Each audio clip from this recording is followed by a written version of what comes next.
नमस्कार, news headquarter में आपका स्वागत है। 7 बजे के इस बुलेटिन में हम आपको अगले 1 घंटे देश दुनिया की तमाम महत्वपूर्ण खबरें दिखाएंगे और ये सभी खबरें 1 मिनट के भीतर होंगी। खबर राजस्थान से। राजस्थान में खनन माफिया कानून से नहीं डरते। सवाल इसलिए क्योंकि आज अजमेर से जो तस्वीरें आई हैं वो बेहद खौफनाक है। अजमेर में महिलाओं को बजरी माफियाओं का एक ऐसा कहर का सामना करना पड़ा जिसको देखकर आपकी भी रूह कांप जाएगी।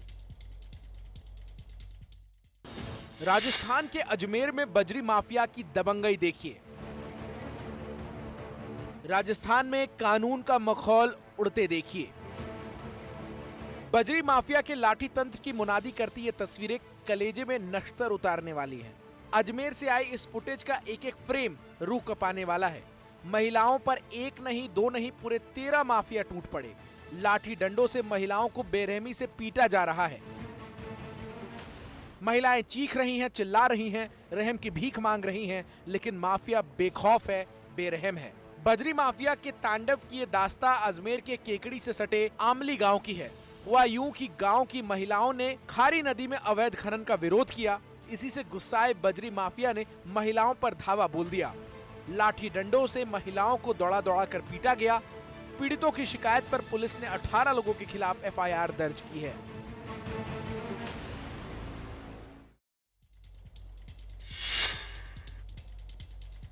खबर अब उत्तर प्रदेश के हापुड़ से है, जहां कुछ दबंगों ने एक नाबालिग लड़की की सरेआम लात, घूसों और बेल्ट से जमकर पिटाई कर दी। वो बेबस लड़का उनसे रहम की भीख मांगता रहा, लेकिन वो नहीं पिघले।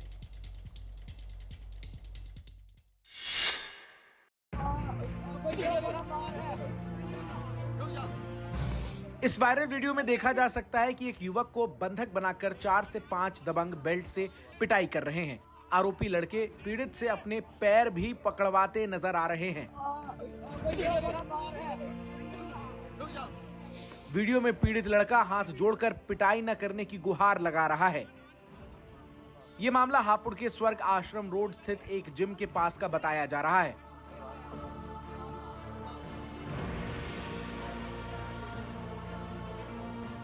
आरोपियों में से किसी लड़के ने इस घटना का वीडियो बनाकर सोशल मीडिया पर वायरल कर दिया। अब पुलिस इस मामले की जांच कर रही है।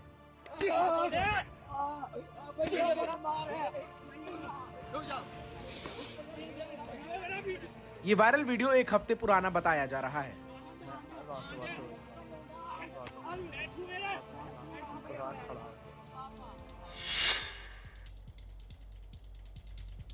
उत्तरकाशी में रील बनाने के चक्कर में एक बहुत बड़ा हादसा हो गया।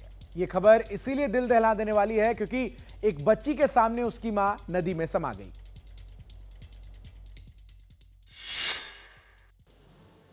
ये रील का सुरूर है, ये सोशल मीडिया में छाने का जुनून है, तो आए दिन जानलेवा साबित हो रहा है। बस चंद पल के बाद खूबसूरत सी दिखने वाली ये तस्वीर मौत की तस्वीर में बदलने वाली है। ये उस बच्ची की चीख है जिसकी मां चंद सेकंड के अंदर पानी में समा गई। वो लहरों में हाथ पांव मारती रही और खुद लहरों में समाती रही। बताया जा रहा है कि नेपाल से उत्तरकाशी आई ये महिला भागीरथी नदी में रील बनाने उतरी थी और गहराई में जाते ही नियंत्रण खो दिया और फिसलकर गहरे पानी में गिर गई। बताया जा रहा है कि अपने रिश्तेदारों के साथ ये महिला मणिकर्णिका घाट गई थी। इसकी उम्र 35 साल बताई जा रही है। हादसे के बाद महिला की तलाश जारी है, लेकिन अब तक कोई सुराग नहीं मिला है। जरा सी लापरवाही की वजह से एक मासूम बच्ची की आंखों के सामने उसकी मां नदी में बह गई और शायद हमेशा के लिए बिछड़ गई। खबर अब झारखंड की राजधानी रांची से है, जहां अपराधियों के हौसले बुलंद हैं। अपराधियों ने एक फूल विक्रेता की दुकान में घुसकर दिन दहाड़े लूटपाट की। लूट की यह पूरी वारदात दुकान में लगे CCTV कैमरे में कैद हो गई। इस वीडियो में 2 नकाबपोश अपराधी दिखाई दे रहे हैं जो फूल व्यवसायी राकेश की दुकान में घुसते हैं। एक अपराधी ने दुकानदार पर रिवॉल्वर तान दी, जबकि दूसरा कैश समेटता नजर आया। जब दुकानदार ने विरोध किया तो उसे मारा पीटा भी। लुटेरे 10 मिनट तक दुकान में रहे, लेकिन आसपास के लोगों को इसकी भनक तक नहीं लगी। अपराधी हथियार के बल पर 1,67,000 रुपए लूटकर वहां से चलते बने। जाते वक्त उन्होंने दुकान का शटर भी बंद कर दिया। दिन दहाड़े हुई इस लूट की सूचना मिलते ही पुलिस मौके पर पहुंची और अपराधियों की गिरफ्तारी के लिए सीसीटीवी फुटेज खंगाल दिया। रांची के कांके स्थित फ्रेश पेटल नाम की जिस दुकान में ये लूट हुई वो झारखंड के मुख्यमंत्री और स्पीकर के घर के बिल्कुल पास है। हाई सिक्योरिटी जोन में इस वारदात को अंजाम देकर अपराधियों ने पुलिस प्रशासन को सीधी चुनौती दी है।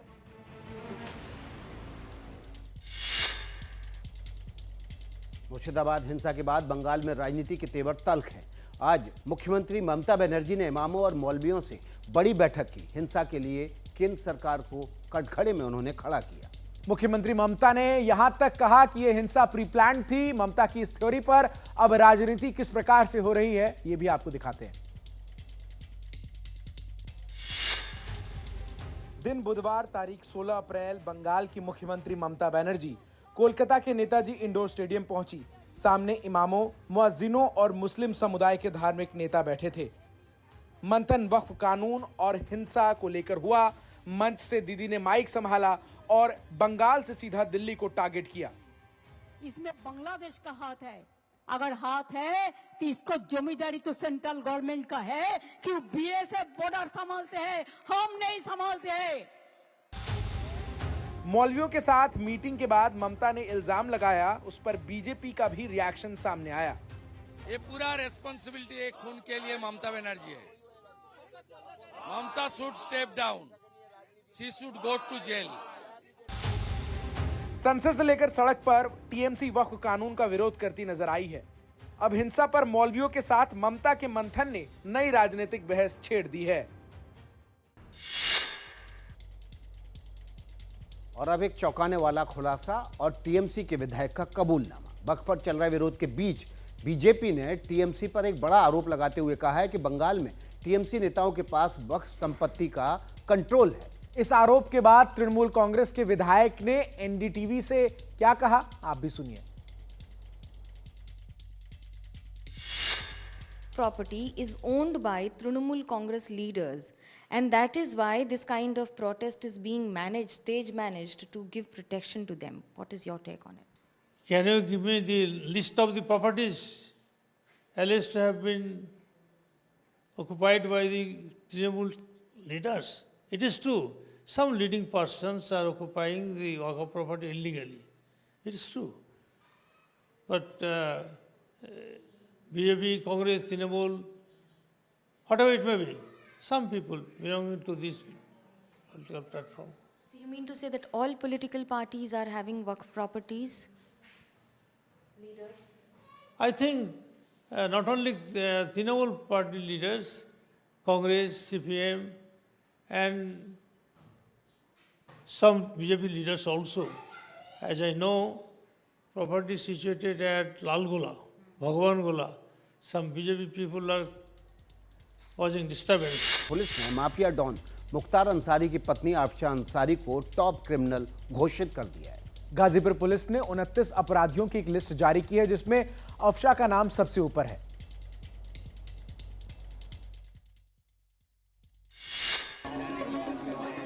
आफशा अंसारी मुख्तार अंसारी की मौत के बाद भी सामने नहीं आई थी। पुलिस के रिकॉर्ड में आफशा फरार है, जिन्हें गिरफ्तार करने के लिए पुलिस नए नए तरीके अपना रही है। अब पुलिस ने जो लिस्ट जारी की है उसमें आफशा भगोड़े अपराधियों की लिस्ट में शामिल है। आफशा का नाम इस लिस्ट के टॉप पर है। गाजीपुर और मऊ पुलिस ने आफशा पर 50-50 हज़ार का इनाम रखा है। इसमें एक माफिया मुख्तार अंसारी, स्वर्गीय मुख्तार अंसारी की पत्नी आफशा अंसारी है, जिन पर 50,000 का इनाम इस जनपद से घोषित है। पिछले साल अक्टूबर में गाजीपुर पुलिस ने गैंगस्टर एक्ट के तहत लखनऊ के ओमेक्स अपार्टमेंट में आफशा के फ्लैट को कुर्क कर लिया था। मार्च 2024 में मुख्तार अंसारी का दिल का दौरा पड़ने से मौत हो गई थी।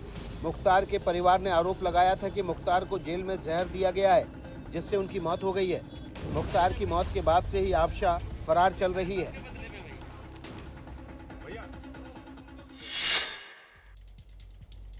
नेशनल हेराल्ड मामले में सोनिया गांधी और राहुल गांधी के खिलाफ चार्जशीट को लेकर राजनीति गर्मा गई है। कांग्रेस ने आज कई शहरों में ईडी दफ्तर के बाहर जबरदस्त प्रदर्शन किया है। हाथों में बैनर पोस्टर लेकर कांग्रेस के नेता और कार्यकर्ता आज सड़कों पर उतरे। उन्होंने चार्जशीट को बदले की राजनीति करार दिया। दिल्ली में ईडी दफ्तर के बाहर तैनात पुलिस वाले प्रदर्शनकारियों से कानून हाथ में न लेने की अपील करते दिखे। कि कृपया बैरिकेड से नीचे उतर जाएं, सरकारी संपत्ति है ये, इनको नुकसान ना पहुंचाएं। नहीं उतरेंगे तो आपके विरुद्ध कानून सम्मत कार्रवाई की जाएगी। जब प्रदर्शनकारी नहीं माने तो कई कांग्रेस कार्यकर्ताओं को हिरासत में लिया गया। पुलिस ने प्रदर्शनकारियों को टांगकर बसों में बिठाया। राहुल गांधी के पास और सोनिया गांधी जी के ऊपर केस लगाने से क्या वो सोचते हैं कांग्रेस पार्टी डर जाएगी? ये बब्बर शेर और बब्बर शेरनियों की पार्टी है, ये ना तो डरी है ना डरेगी। हमारे नेता राहुल गांधी और सोनिया जी के जिस तरीके से 12 साल के बाद ईडी ने जो है चार्जशीट दाखिल किया है, उसका हम कड़े शब्दों में विरोध करते हैं। ईडी ने राउज एवेन्यू कोर्ट में 9 अप्रैल को चार्जशीट दाखिल की थी, जिस पर 25 अप्रैल को सुनवाई होनी है।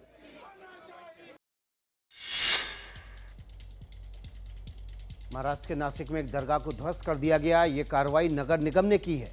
बॉम्बे हाईकोर्ट ने एक याचिका पर सुनवाई करते इस दरगाह को हटाने का निर्देश दिया था, लेकिन दरगाह को हटाने से पहले ही नासिक में खूब बवाल हुआ। सबसे पहले इस वीडियो को देखिए। अस्पताल में 13 पुलिसकर्मियों का इलाज चल रहा है। दावा है कि ये पुलिसकर्मी नगर निगम की टीम के साथ नासिक में एक दरगाह को गिराने पहुंचे थे, जहां स्थानीय लोगों ने इन पर हमला बोल दिया और ये सभी जख्मी हो गए। अब इस दूसरे वीडियो को देखिए। कल रात हुई घटना के बाद आज नगर निगम की टीम पुलिस के साथ मौके पर दोबारा पहुंची और आखिरकार पीर बाबा के दरगाह को गिरा दिया गया। नासिक की इस दरगाह को बॉम्बे हाईकोर्ट के आदेश के बाद गिराया गया। एक याचिका की सुनवाई के दौरान अदालत ने इस दरगाह को अनाधिकृत पाया था। पुलिस ने भी ये दावा किया था कि दरगाह से जुड़े लोगों ने खुद दरगाह हटाने में सहयोग की बात की थी, लेकिन स्थानीय लोगों के गुस्से के बाद हालात बिगड़ गए। बीती रात स्थानीय लोगों ने पुलिस पर हमला कर दिया, जिसके बाद पुलिस ने लाठीचार्ज किया और आंसू गैस के गोले भी दागे। आरोप है कि इस हमले में 21 पुलिसकर्मी जख्मी हो गए।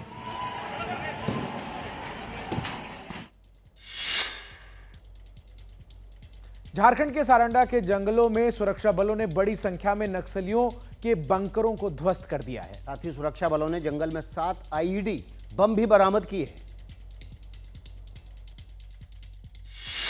पश्चिम सिंहभूम जिले में सारंडा के बाबूडेरा जंगल में सुरक्षा बलों ने सर्च ऑपरेशन चलाया था। इस दौरान बड़ी सफलता उनके हाथ लगी। सुरक्षा बलों ने नक्सलियों के 11 बंकर और 6 डंप ध्वस्त किए हैं। इनमें टॉप नक्सली कमांडर मिसिर बेसरा का ठिकाना भी शामिल है, जहां उसके और उसकी टीम के ठहरने की व्यवस्था की गई थी। सुरक्षा बलों ने तलाशी में मिले 7 आईईडी बमों को भी जंगल से नष्ट कर दिया है। नक्सलियों ने बाबूडेरा जंगल में सुरक्षा बलों को निशाना बनाने के इरादे से 5 आईईडी बम छिपाकर रखे थे। सर्च ऑपरेशन के दौरान सुरक्षा बलों ने इन बमों को बरामद कर लिया। साथ ही 2 और आईईडी बरामद हुए हैं। सुरक्षा बलों को इस बात के इनपुट मिले थे कि मिसिर बेसरा समेत कई टॉप नक्सली सारंडा जंगल में विध्वंसक गतिविधियों को अंजाम देने के लिए घूम रहे हैं। इसी को देखते हुए चाईबासा पुलिस, कोबरा 203 और 209 बटालियन, झारखंड जगुआर और सीआरपीएफ की ओर से संयुक्त सर्च ऑपरेशन चलाया गया था।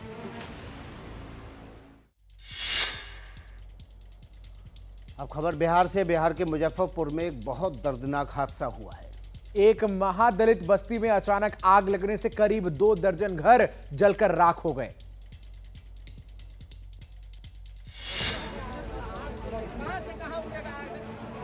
यह घटना मुजफ्फरपुर जिले के रामपुर मनी गांव की है। अचानक आग लगने से बस्ती में हड़कंप मच गया। इस आग में कई बच्चों के जिंदा जलने की खबर है। बताया जा रहा है कि बच्चे आग की लपटों में घिरकर जल गए। 3 बच्चों के शव तो एक ही परिवार से निकले हैं। रामपुर मनी गांव के वार्ड संख्या 12 में आग लगने की सूचना मिलते ही दमकल विभाग की 2 गाड़ियां मौके पर पहुंची और आग पर काबू पाने की कोशिशों में जुट गईं। आग तो बुझ गई, लेकिन इतने सारे मासूम बच्चों की मौत से पूरी बस्ती में मातम छा गया। लोग रोते बिलखते जले हुए घरों में अपनों को ढूंढते दिखे। गांव की स्थिति बेहद मार्मिक हो गई है। परिजन अपने बच्चों के शवों को देखकर बेसुध हो रहे हैं। स्थानीय प्रशासन ने घटना की जांच के आदेश दिए हैं। साथ ही पीड़ित परिवारों को तत्काल राहत देने की बात कही है। आग लगने के कारणों का भी पता नहीं चल पाया है। आशंका जताई जा रही है कि आग शॉर्ट सर्किट की वजह से या किसी चूल्हे से फैली होगी।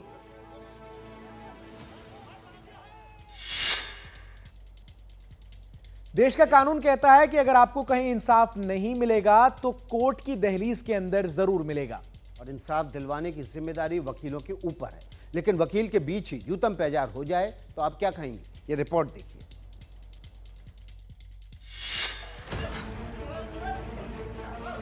दे दनादन, किसी ने घूसा चलाया, किसी ने जूता चलाया, किसी ने थप्पड़ मारा, जिसको जैसा मन हुआ वैसा अपनी भड़ास निकाल दी। आपस में जूतम पैजार कर रहे ये वो लोग हैं जिनके ऊपर पीड़ितों को इंसाफ दिलवाने की जिम्मेदारी है, लेकिन ये अपना फैसला बिना जज के कर लेना चाहते हैं। ये वीडियो मंगलवार को दिल्ली के कृष्णानगर स्थित स्पेशल एग्जीक्यूटिव मजिस्ट्रेट कोर्ट से सामने आई, जब वकीलों के दो पक्ष आपस में भिड़ गए। इसके बाद कोर्ट में अफरा तफरी मच गई। दोनों पक्षों के बीच जमकर सिर फुटबल होती रही। मामला था एक आरोपी क्लाइंट को लेकर। बहस इतनी बढ़ी कि बात हाथापाई और खून खराबे तक पहुंच गई। पुलिस ने मौके पर पहुंचकर स्थिति को काबू में किया और दोनों पक्षों के कुछ लोगों को हिरासत में लिया। आरोप है कि दोनों ओर से एक दूसरे पर गैर इरादतन हत्या के प्रयास और लूट जैसी गंभीर धाराओं में केस दर्ज किया गया है। मामला पुरानी रंजिश से जुड़ा बताया जा रहा है।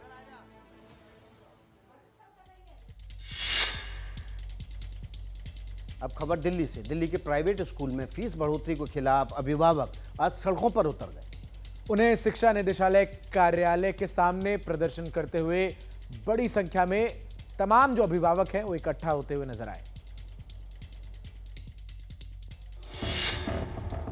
प्रदर्शन कर रहे अभिभावकों की मांग है कि फीस बढ़ोतरी पर रोक लगे और शिक्षा निदेशालय उन स्कूलों के खिलाफ कार्रवाई करें जो मनमाने ढंग से अलग अलग चार्ज के नाम पर उगाही कर रहे हैं। हर चीज के लेके अंदर कमर्शियलाइजेशन होता है। जो सामान बाजार में आधे रेट पे उपलब्ध है, हमारे को जबरदस्ती स्कूल के अंदर दुगने भाव पे लेने के लिए हमारे को प्रेशराइज किया जाता है। यूए में भी हम सेवरल कंप्लेंट्स कर चुके हैं, सीएम के पास भी जा चुके हैं, अभी तक कुछ नहीं हुआ है सर, कोई एक्शन नहीं हुआ है।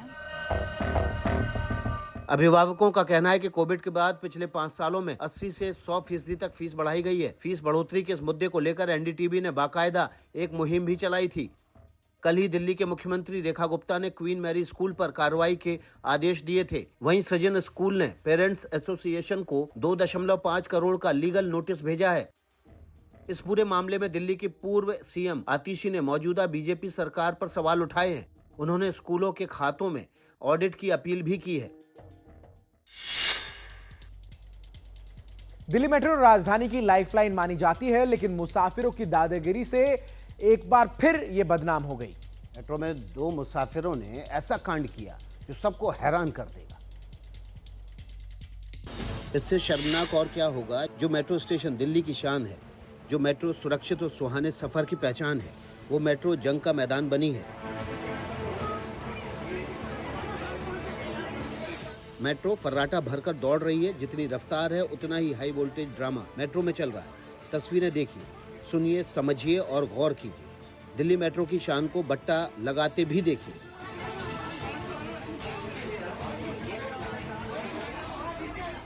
मेट्रो में महाभारत का एपिसोड इन 2 मुसाफिरों ने शुरू किया। मामूली बात पर पहले दोनों में कहा-सुनी हुई, फिर चलती ट्रेन में दोनों में भयंकर जंग छिड़ गई। लड़ाई में दोनों ने एक दूसरे के कपड़े तक फाड़ दिए।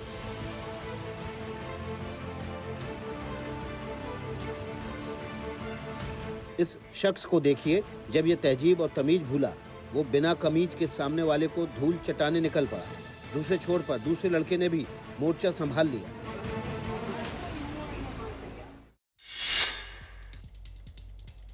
ये भी खबर दिल्ली से है। दिल्ली के बुराड़ी इलाके में पुलिस ने सेक्स रैकेट का पर्दाफाश किया है। ये काला कारोबार एक रिहायशी मकान में चल रहा था। पुलिस कैसे एक्शन में आई और क्यों लोगों को विरोध जो है वो करना पड़ा, ये रिपोर्ट में देखिए।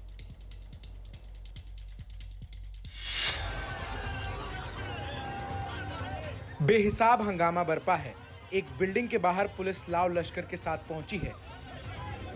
पुलिस वैन के अगल बगल लोगों की भीड़ जमा है। लोग बेहद गुस्से में हैं। हंगामे की ये तस्वीरें दिल्ली के बुराड़ी से आई है। इल्जाम है कि पिछले कई दिनों से कौशिक एन्क्लेव के ए ब्लॉक में सेक्स रैकेट चल रहा था। पुलिस को कई बार इसकी सूचना दी गई, लेकिन खाकी की नींद नहीं टूटी। लेकिन जब लोग बगावत पर उतरे तो दिल्ली पुलिस को एक्शन में आना ही पड़ा।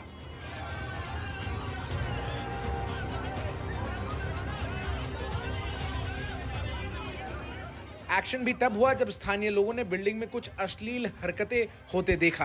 दिल्ली पुलिस इसके बाद मौके पर पहुंची और फिर सेक्स रैकेट का पर्दाफाश हुआ। पुलिस ने जब दबिश दी तो खबर पुख्ता निकली। घर में सेक्स रैकेट चलाने के आरोप में पुलिस ने एक लड़की समेत 4 लोगों को गिरफ्तार किया है। खबर अब गुजरात से है, जहां गुजरात में एक बार फिर आयकर विभाग का हैरान करने वाला एक कारनामा सामने आया है। विभाग ने एक होटल कर्मचारी को 1,15,00,000 रुपए का टैक्स का नोटिस थमा दिया है। इस कर्मचारी की हर महीने सिर्फ 10,000 रुपए सैलरी है।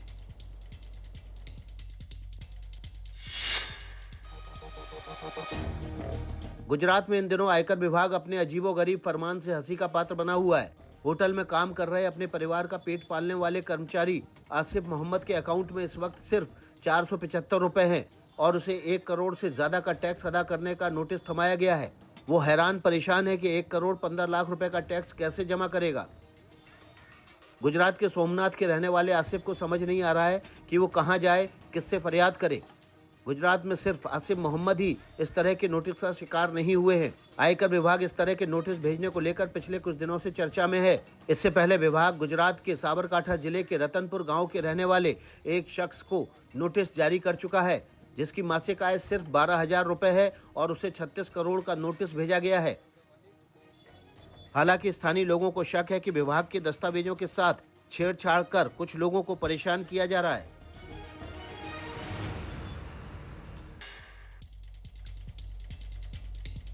ये खबर रूस और यूक्रेन के युद्ध से जुड़ी हुई है और ये जंग जो है और ज़्यादा विध्वंसक हो गई। 3 सालों में रूस ने यूक्रेन पर अब तक का सबसे ताकतवर हमला किया है। रूस ने यूक्रेन के सुमी शहर को टारगेट करके मिसाइलें दागी। रूसी अटैक की हर तस्वीर हैरान करने वाली है।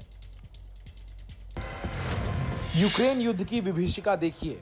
धमाका नंबर 1, धमाका नंबर 2, धमाका नंबर 3, धधकते बारूद का घातक ट्रेलर देखिए।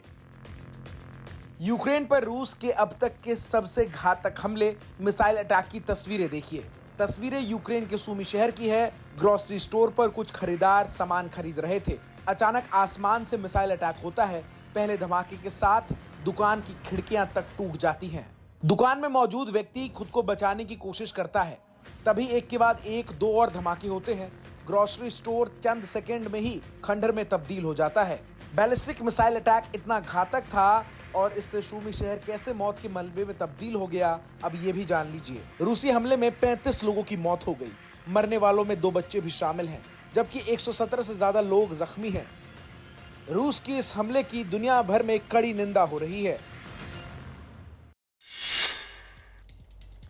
खबर अब गुरुग्राम से है, जहां गुरुग्राम के मेदांता अस्पताल में एक एयर होस्टेस के साथ यौन शोषण का मामला सामने आया है। आरोप अस्पताल के एक स्टाफ पर लगा है। एयर होस्टेस ने बताया कि वो स्टाफ की हरकत का विरोध नहीं कर पाई क्योंकि वो वेंटिलेटर पर थी और बेहोशी की हालत में थी। गुरुग्राम से एक चौंकाने वाला मामला सामने आया है, जहां पर एक 40 वर्षीय महिला ने आरोप लगाया है कि जब मेदांता में उसका इलाज चल रहा था, उस दौरान मेदांता के एक कर्मचारी ने उसके साथ यौन शोषण किया। पश्चिम बंगाल की रहने वाली 46 साल की एयर होस्टेस ने मेदांता अस्पताल के एक स्टाफ पर यौन शोषण का आरोप लगाया है। सदर थाने में दर्ज एफआईआर में कहा गया है कि अस्पताल में हैवानियत, अस्पताल में यौन उत्पीड़न हुआ। वारदात तब हुई जब एयर होस्टेस वेंटिलेटर पर थी। उस दौरान 2 नर्स भी मौजूद थी। बेहोशी की वजह से विरोध नहीं कर पाई। एयर होस्टेस 5 अप्रैल को मेदांता अस्पताल में भर्ती हुई थी और 6 अप्रैल को उसके साथ ही सब कुछ हुआ। मामला सामने आने के बाद मेदांता अस्पताल का बयान भी सामने आ चुका है।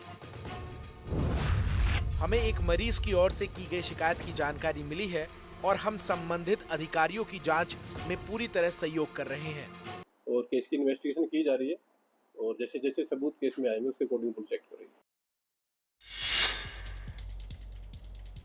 और अब बात करते हैं देश भर में बदल रहे मौसम के मिजाज की। उत्तर से लेकर मध्य और पश्चिम भारत में भीषण गर्मी ने अपना विकराल रूप दिखाना शुरू कर दिया है। मौसम विभाग की तरफ से अगले कुछ दिनों तक देश के अलग अलग हिस्सों में बारिश, आंधी, ओलावृष्टि और लू जैसी स्थितियां बनी रहेंगी। तो दिल्ली एनसीआर में झुलसाने वाली गर्मी का अलर्ट भी जारी किया गया है। मौसम विभाग के मुताबिक आपको बता दें कि दिल्ली में हीट वेव का अलर्ट है। देखिए, ग्राफिक्स के जरिए हम आपको बताते हैं कि दिल्ली में जो हीट वेव का अलर्ट है वो अगले 2 दिन तक जारी रहेगा। पारा 41 डिग्री से ऊपर पहुंचने की संभावना है। नोएडा में भीषण गर्मी का भी अलर्ट है। तो वहीं गाजियाबाद में भी तापमान बढ़ता हुआ नजर आएगा। पंजाब में गर्मी का अलर्ट पहले ही जारी कर दिया गया है। तो साथ ही हरियाणा में भी लू चलने की संभावना मौसम विभाग ने जताई है और पड़ोसी राज्य राजस्थान में भी लू की संभावना है। तो इस तरह से हमने आपको बताया कि किस तरह से जो हीट वेव है वो उत्तर भारत से लेकर पश्चिम भारत तक अपना असर दिखा रही है। तो एक तरफ भीषण गर्मी आपको झुलसा सकती है, तो दूसरी तरफ बारिश की भी संभावना जताई जा रही है। मौसम विभाग के मुताबिक आपको बताएं कि उत्तरकाशी में बिजली गिरने की संभावना है, रुद्रप्रयाग में आंधी चलने की संभावना है, तो वहीं बागेश्वर में भी बिजली गिरने की संभावना मौसम विभाग ने जताई है।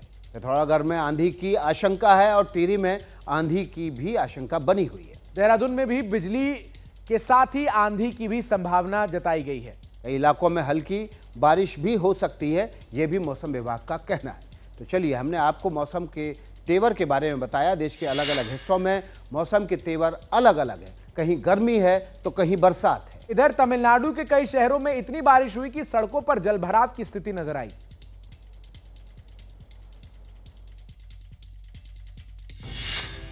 तेज बारिश, घुटने तक पानी, जहां तक नजरें जाती है सिर्फ पानी ही पानी नजर आ रहा है। भीषण गर्मी के बीच बारिश की ये तस्वीरें दिल और दिमाग को जरूर ठंडा कर रही हैं।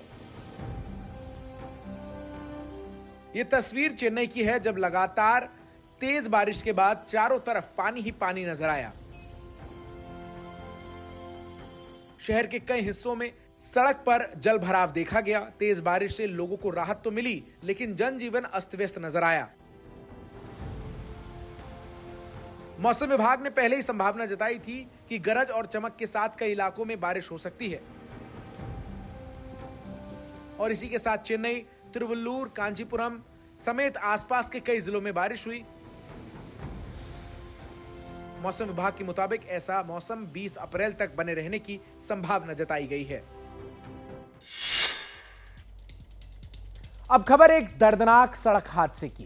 ये खबर कानपुर से है, जब एक बस ने कार में टक्कर मार दी और 3 लोगों की मौके पर ही मौत हो गई।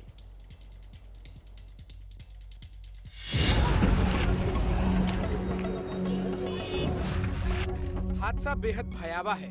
हादसे के बाद चारों तरफ हाहाकार मच गया। हादसा कितना दर्दनाक था, तस्वीरों से आप अंदाजा लगा सकते हैं।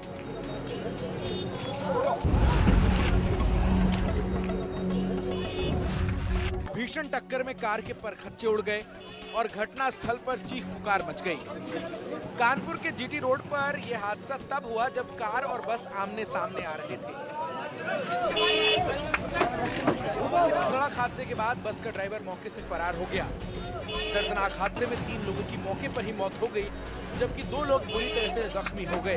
पुलिस ने घटनास्थल पर पहुंचकर बस को कब्जे में ले लिया और मामले की जांच में पुलिस जुट चुकी है।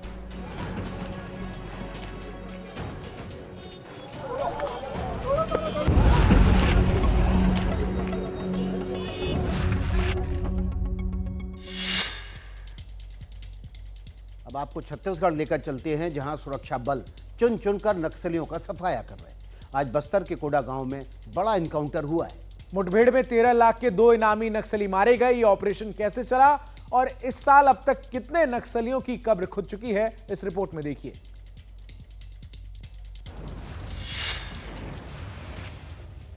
छत्तीसगढ़ में छुपे नक्सलियों के खिलाफ ये सुरक्षा बलों की जंग है, जो तब तक चलती रहेगी जब तक चुन चुनकर एक एक नक्सली का सफाया नहीं हो जाता या वो मुख्य धारा में नहीं आ जाते।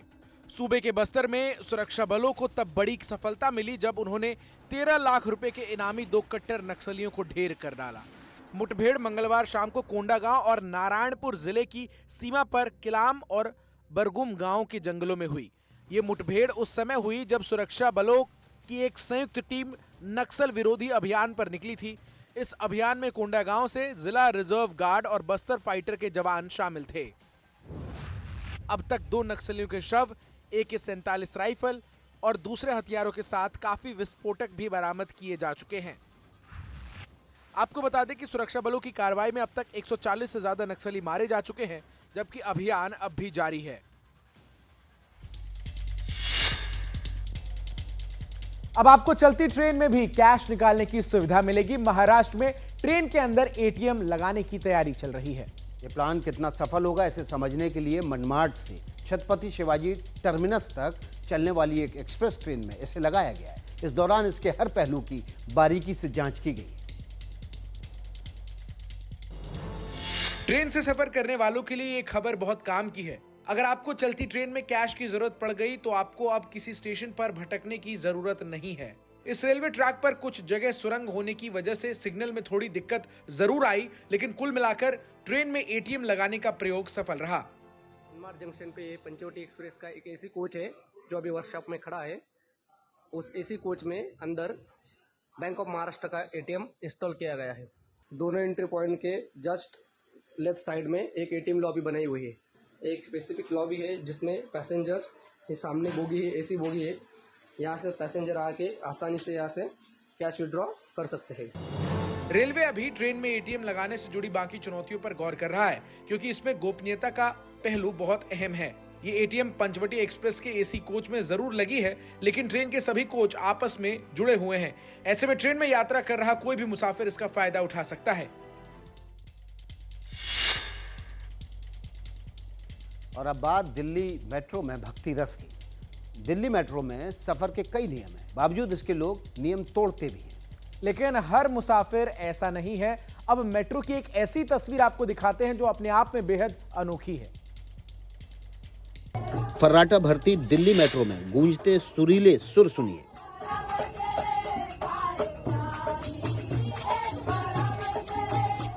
दिल्ली मेट्रो में भक्तिमय माहौल का मिजाज भी समझिए। भक्ति रस में डूबी दिल्ली मेट्रो की एक एक तस्वीर पर गौर कीजिए। दो महिलाएं मेट्रो की सीट पर बैठी हैं, दोनों के हाथों में झांझ मजीरा है। भजन की धुन बोगी में गूंज रही है। मेट्रो के फर्श पर भजन मंडली की दो और महिलाएं बैठी हैं। एक के हाथ में मजीरा है तो दूसरी ढोलक बजा रही है। चलती मेट्रो में भगवती के भजन के सुर बुलंद है।